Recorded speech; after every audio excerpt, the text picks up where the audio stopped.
एक बार एक पति पत्नी हाईवे की ओर घूमने निकलते हैं कि तभी उनके साथ अचानक अजीबोगरीब दुर्घटनाएं होना शुरू हो जाती है। ये लोग अपनी गाड़ी में बैठे होते हैं कि तभी अचानक, हे भगवान, लगता है यहाँ किसी का एक्सीडेंट हो गया है।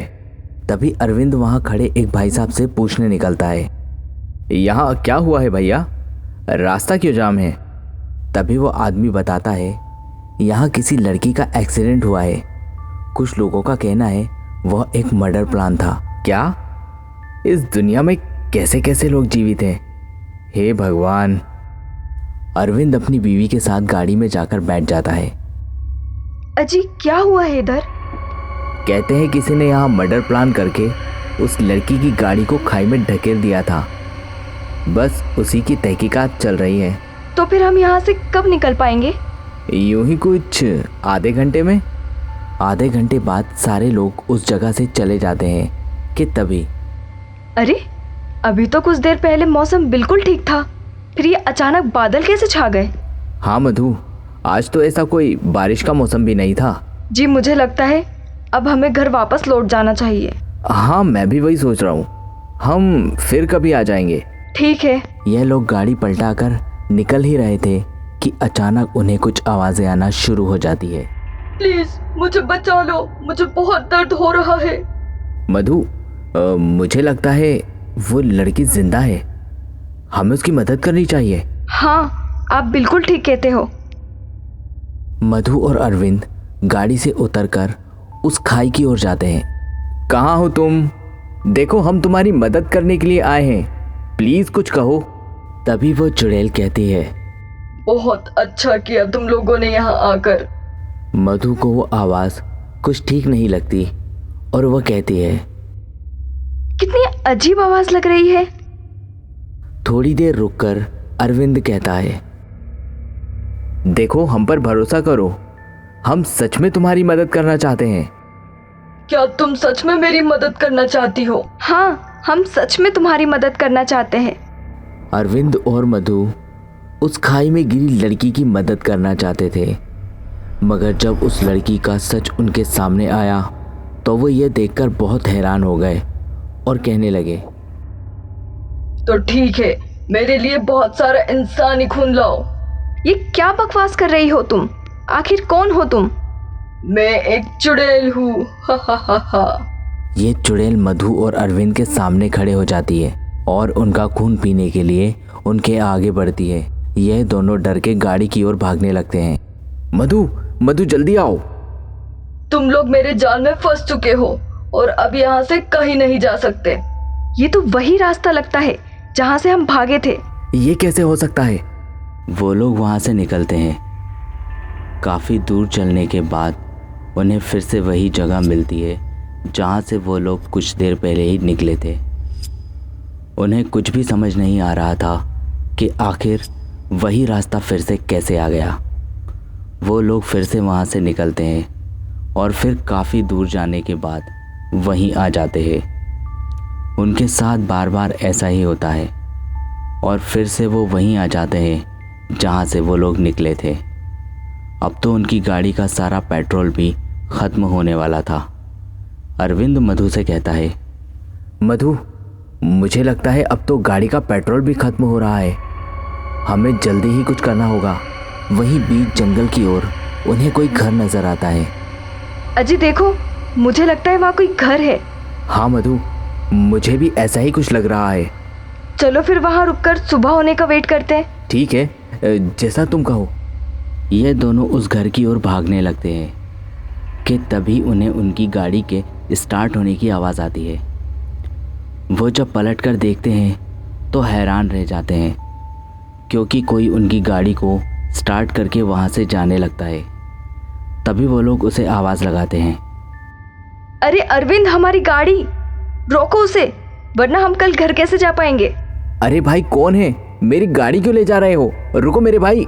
उस गाड़ी में चुड़ैल बैठी होती है जो कि दिनेश की गाड़ी को ले जाकर उसे खाई में ढकेल देती है। हे भगवान, अब क्या होगा? हाँ मगर मुझे एक बात समझ नहीं आ रही। अजी कैसी बात?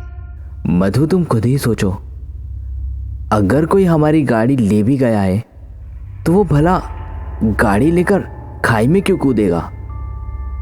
मुझे तो कुछ यहाँ गड़बड़ ही लग रहा है। हाँ जी, आप बिल्कुल ठीक कहते हैं, मगर आप क्या करें? हमें दिन का वेट नहीं करते हुए अभी ही यहाँ से निकलना होगा। जी ठीक है। ये लोग वहाँ से निकल ही रहे होते हैं कि सामने से मैंने तुम्हें कहा था ना, यहाँ से गलती से भी जाने की भूल मत करना, क्योंकि अब तुम यहाँ से जिंदा वापस नहीं जा सकते। वो लोग अपनी जान बचाने के लिए जंगल की ओर भागने लगते हैं। अजी, मुझसे तो अब दौड़ा भी नहीं जा रहा। अरे मधु, थोड़ी सी हिम्मत और कर लो, यहाँ रुकना हमारे लिए ठीक नहीं। जी मैं इससे ज़्यादा और नहीं दौड़ सकती। वैसे भी मुझे पानी की बहुत प्यास लग रही है। तुम मुझे थोड़ा सा पानी ला दो, गला बहुत सूख रहा है। ठीक है, तुम यहीं रुको, यहाँ से हिलना भी मत, ठीक है? अरविंद मधु के लिए पानी लेने जाता है कि तभी उसे सामने एक कब्र नज़र आती है और वो आत्मा अरविंद को अपनी ओर बुला रही होती है। अरे तुम वहाँ क्यों खड़े हो? आओ मेरे पास। ये देखते ही अरविंद वहाँ से भाग रहा होता है कि तभी अरविंद, मुझे बचा लो, मुझे बहुत दर्द हो रहा है। वो चुड़ैल मधु का रूप बदलकर कब्र की ओर अरविंद को बुलाती है। मधु, तुम ठीक तो हो ना? चुड़ैल अरविंद का हाथ पकड़ते हुए। हाँ, अब मैं बिल्कुल ठीक हूँ। अरविंद को वो आवाज़ बड़ी अजीब लगी। फिर वो डरते हुए पूछता है, कौन हो तुम? फिर वह चुड़ैल अपने असली रूप में आ जाती है। तुम खुद ही देख लो। वो चुड़ैल अरविंद को अपने साथ कब्र में नीचे की ओर घसीट लेती है। पानी लाने में इनको इतना टाइम क्यों लग रहा है? कहीं इनके साथ कुछ गड़बड़? नहीं, हे भगवान, इनकी रक्षा करना। अरविंद को बहुत समय लगने के बाद मधु वहीं की नदी की ओर निकल पड़ती है जहां अरविंद पानी लेने गया था। अरविंद, कहाँ हो तुम? अरविंद! मधु को वहां आसपास से अरविंद की आवाजें आना शुरू हो जाती है। मधु, मुझे बचा लो, मैं यहाँ हूँ मधु। जी कहाँ हैं आप? मुझे तो कहीं नजर नहीं आ रहे। मधु, यहाँ तुम्हारे पीछे कब्र में, मैं यहाँ हूँ, प्लीज मुझे बचा लो। अरे अरविंद! मधु को अरविंद का कब्र से निकलता हाथ बाहर की ओर निकला नजर आता है और वो तुरंत वहां पर जाकर साइड में रखी कुल्हाड़ी उठाकर जल्दी से उस कब्र को खोदने लगती है और अरविंद को वहां से बाहर निकालती है। अरे तुम यहाँ कैसे पहुंचे? मधु, उस बुरी चुड़ैल ने तुम्हारा भेष बदलकर मुझे अपने पास बुलाया और अपने साथ मुझे कब्र की ओर ले गई। हे भगवान, ये क्या हो रहा है हमारे साथ? पता नहीं मधु, मगर तुम मुझे बचाने अगर सही टाइम पे नहीं आती तो मैं इसी कब्र में दफन होकर अपनी जान से हाथ धो बैठता। थैंक यू मधु। अरे आप कैसी बातें कर रहे हो? आप मेरे पति हैं और ये मेरा फर्ज था। अच्छा छोड़े ये सब, यहाँ से निकलो। ये लोग वहाँ से निकलने के लिए जैसे ही पलटते हैं कि तभी कौन हो तुम और हमारा पीछा क्यों कर रही हो? तुम लोगों ने बहुत बड़ी गलती कर दी यहाँ आकर। वो तुम्हें जिंदा नहीं छोड़ेगी। जी देखिए, हम वैसे भी यहाँ आकर बहुत पछता रहे हैं। अगर आप हमें यहाँ से जिंदा वापस निकाल सकती हो तो प्लीज़ हमारी मदद करो। हाँ, मैं तुम्हें यहाँ से जिंदा निकाल सकती हूँ। उसके लिए तुम्हें मेरा एक काम करना होगा। जी बताएं, हम सब करने के लिए तैयार हैं। यहीं कुछ दूरी पर एक प्रकाश नाम का आदमी रहता है।